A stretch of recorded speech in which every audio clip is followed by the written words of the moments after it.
no is not the only thing that was expressed tonight. I want to focus on what we said yes to as a state. We said yes to science. We said yes to vaccines. We said yes to ending this pandemic.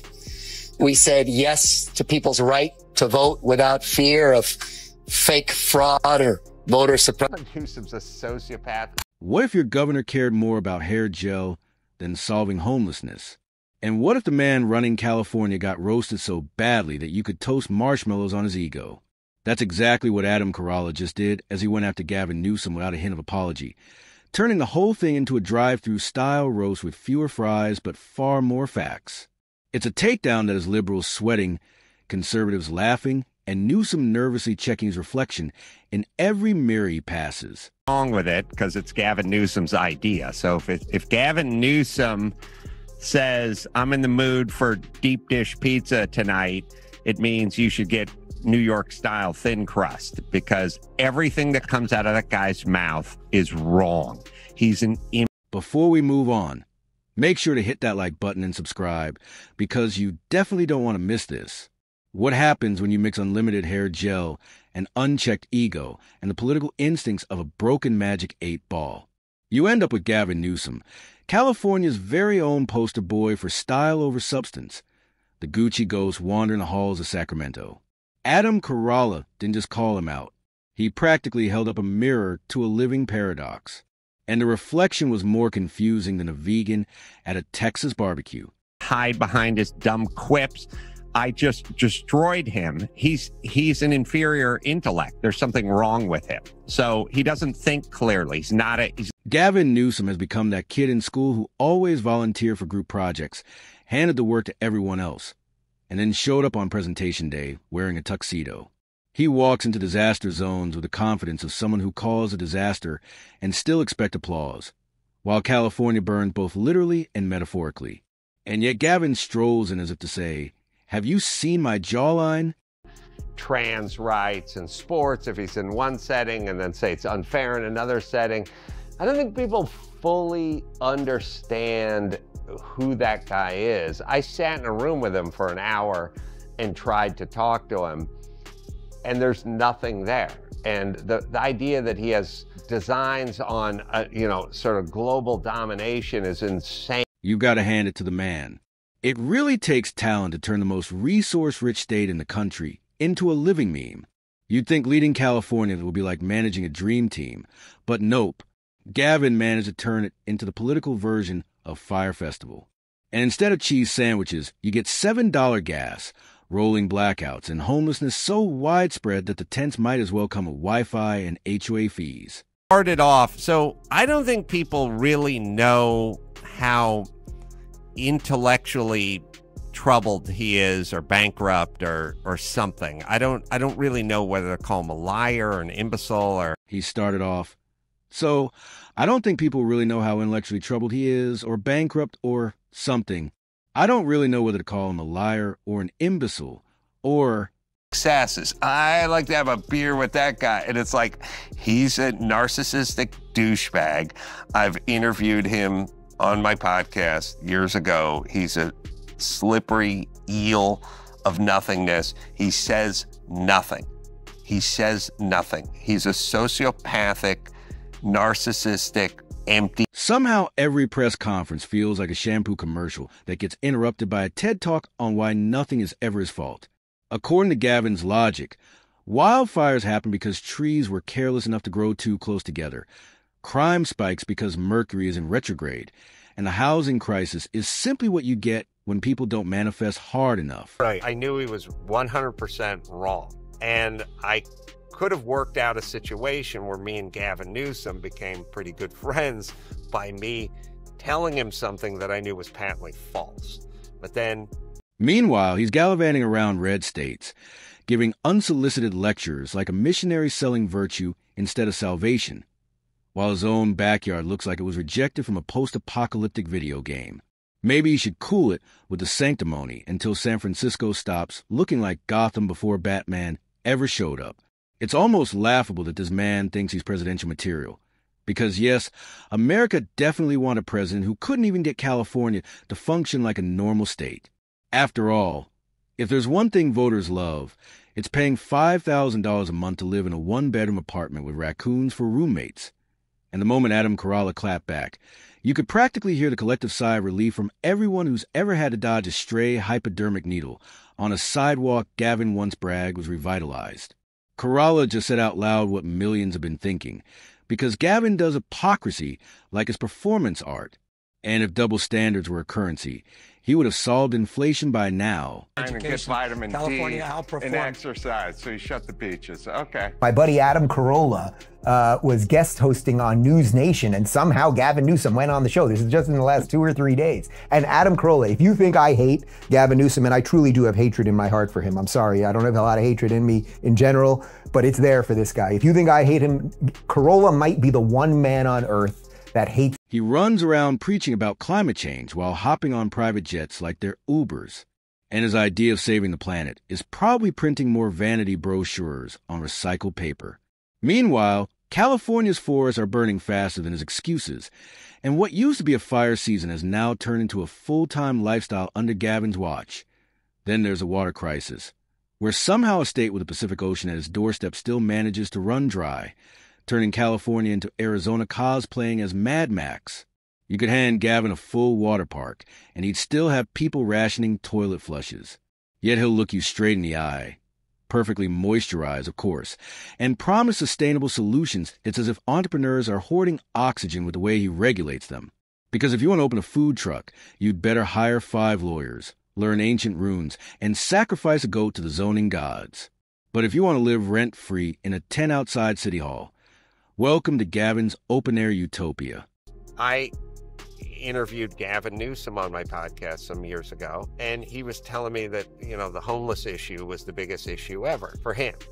He was like the #1 homeless issue guy.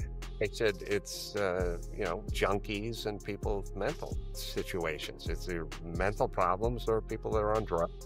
And then he proceeded to explain to me the real picture homelessness, and I'll quote him here, was a mother of 3 whose husband left, who had a full-time job. And then there's a homelessness crisis, Gavin's true masterpiece, where billions have been spent, and yet the sidewalks still look like Burning Man never ended, as if he somehow managed to industrialize failure.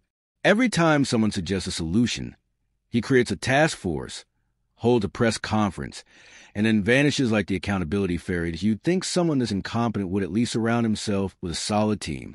But instead, his inner circle looks like the casting call for a CW drama about corrupt bureaucrats, full of titles and lanyards, but no idea what they're actually doing. They hold round tables where the only thing round is the circular logic they use to dodge responsibility. And if you dare ask questions, the answer usually translates to, "I have no clue, but check out my Instagram." It's almost poetic how Gavin has managed to be both everywhere and nowhere at the same time. 1 minute posing in a photo op planting a tree, the next on a yacht raising money for his inevitable presidential run. All while back home the tree is on fire, the state is in a blackout, and citizens are lighting candles with their tax returns. Certain circles, my Hollywood circles, over my truth-telling about COVID, you were way out in front on that also, calling Fauci a liar and being skeptical of the COVID narrative. And nothing they did was based on science. Lockdowns were not based on science. Masks were not based on science. Mandates were not based on science. Nothing. Social distancing. None of that was based on science. And then there's the education system, where Gavin's big plan was to close the schools and then act surprised when kids couldn't read, all while California's rankings keep dropping faster than his approval ratings at a farmer's market. But hey, at least the school cafeterias have vegan options, right? Housing has turned into a high-stakes game of how much you hate money, with people working 3 jobs just to live in converted garages. While Gavin hosts affordable housing summits from his Napa Valley estate, he loves passing legislation that sounds perfect in a tweet, but collapses the moment it meets reality, because his real strategy seems to be build nothing, blame everyone, and smile like it's a senior prom photo. And somehow this same man thinks he's a cure for national division, as if the country should hand 50 states the guy who already split his own between the ultra-rich and the ultra-homeless. What could go wrong besides rolling blackouts and philosophical debates on whether sidewalks qualify as shelter? Every time Gavin talks, it's like listening to a TEDx speech delivered by someone convinced Wi-Fi causes wildfires. And he's so obsessed with curating his image, you'd think the governor's office was set up inside an Instagram influencer's closet. The suits are always pressed, the smile is always polished, and the policies are missing, like the plot in a Michael Bay movie. Basically he's like a guy who runs the world's worst taco stand. He makes the worst tacos, and then he starts saying, I want a franchise and get my horrible tacos to everyone in the United States. And I'm the guy who lives across the street from his taco stand going, this guy makes the worst tacos ever. He wants to franchise. It's never gonna work. You can always tell he's full of shit. And remember when Gavin decided to step onto the national stage? Because nothing says, I've nailed it here, like running away from the wreckage you cause to lecture everyone else, making him the arsonist who volunteers to teach a fire safety class while his pants are still smoldering. Then there's a classic Gavin gloss, that unshakable belief that if you say something with enough confidence, it magically becomes true. It's not incompetence. It's redefining success. It's not collapse. It's transformative policy. And it's not a mass exodus. It's population redistribution through personal choice, which basically means people are fleeing California like it's a Titanic, while Gavin declares the iceberg a historical landmark. And then we get to taxes, because California is now the place where hard work gets punished more than actual crime. But hey, just blame climate change, hold a candlelight vigil, and pass a law about composting your thoughts. Yet somehow whispers of a presidential run linger, because nothing screams, I'm ready for the big leagues, like failing upward. And Gavin has become the human embodiment of LinkedIn confidence, already picturing the White House drapes and drafting his memoir, From Hair Gel to Healthcare, My Journey Through Public Delusion. Sort of he does a feigned outrage thing. You know, people would say the same about Trump. They go, he's a sociopath, he's whatever. Okay, all granted, but Trump always talks about taxes and border, the economy, and gas prices and stuff like that. If Newsom, if I heard Newsom go, gas prices in California are way too high, I got to bring them down. I don't care what it's going to take. I'm going to do it. Then I would go, well, all right. Well, the sociopath makes a point. And Adam Carolla didn't just throw shade. He dragged a spotlight on a man who has somehow managed to turn one of the most naturally blessed states into a full-blown cautionary tale. Gavin will probably answer with another photo shoot in front of wind turbines, mumble a few lines about progress, and then hop into a waiting SUV. If America wants a preview of a Newsom presidency, just look at California, the land of broken dreams, bloated budgets, and bizarre priorities, where you need permits to sneeze but can pitch a tent outside your neighbor's porch, tax-free, where environmentalism means banning plastic straws while letting entire forests burn to ground. And the truth is, Carolla didn't even say anything new. He just said it loud enough for everyone to finally hear over Gavin's next campaign jingle, daring to question the so-called crown prince of coastal chaos. But that's the thing about Newsom. He's been so insulated in a golden echo chamber that he doesn't notice the cracks in the walls. And while he brushes shoulders with donors and influencers, the people in his state are brushing rats off their kids' homework. But hey, priorities. Newsom, and Newsom was giving a speech on the homeless. He's disgusted, by the way, by this situation. Time to do your job. People are dying on their watch. Dying on their watch.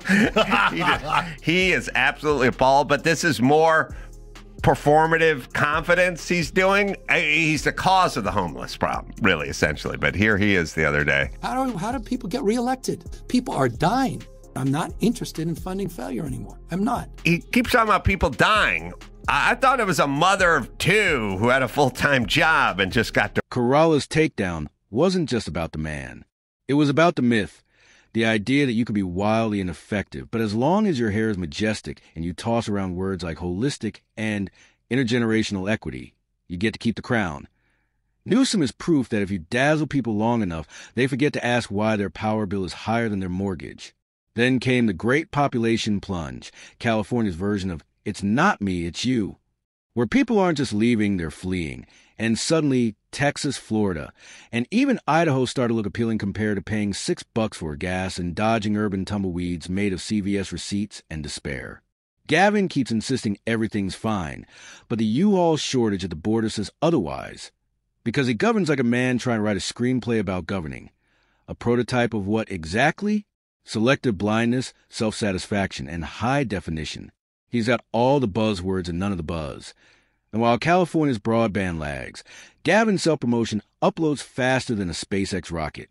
Meanwhile, as people are taxed into oblivion, he's busy hosting climate galas under chandeliers big enough to house the average family of 4. It's green energy meets Marie Antoinette. Because Gavin doesn't want to fix the system. He wants to curate it, pose next to it, give it a haircut, and rebrand it on LinkedIn. Things we take for granted. They don't have a check. What's wrong with them? And well, because they don't have the resources to sock those things away. Why do we have them? A lot of different reasons, but roughly half those families don't. Where do they Why end do up? Armenians have them? But where they end up is in check cashing places. But I want to and know these why payday those lenders groups. taking Why advantage. those two groups don't have access? Well, a lot of it just happens to be that we can So talk they're about. flawed? Law enforcement under Gavin's watch has turned into a real-life episode of Survivor. Urban Edition, where the laws change faster than fashion trends. Criminals feel emboldened, victims are ignored, and justice has become a game of progressive roulette that almost never lands on common sense. Small businesses haven't fared much better, since Gavin treated them like mosquitoes. Annoying, expendable, and best swatted away with endless regulations. During the pandemic, he shut down more family-owned diners than Yelp could track. Yet somehow, elite wineries stayed open.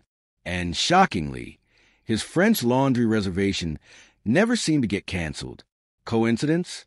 Of course. Gavin governs like he's hosting a segment on HGTV, making everything look polished on the surface while the plumbing spews raw sewage and the floorboards cry for help. And now he's openly flirting with a presidential run.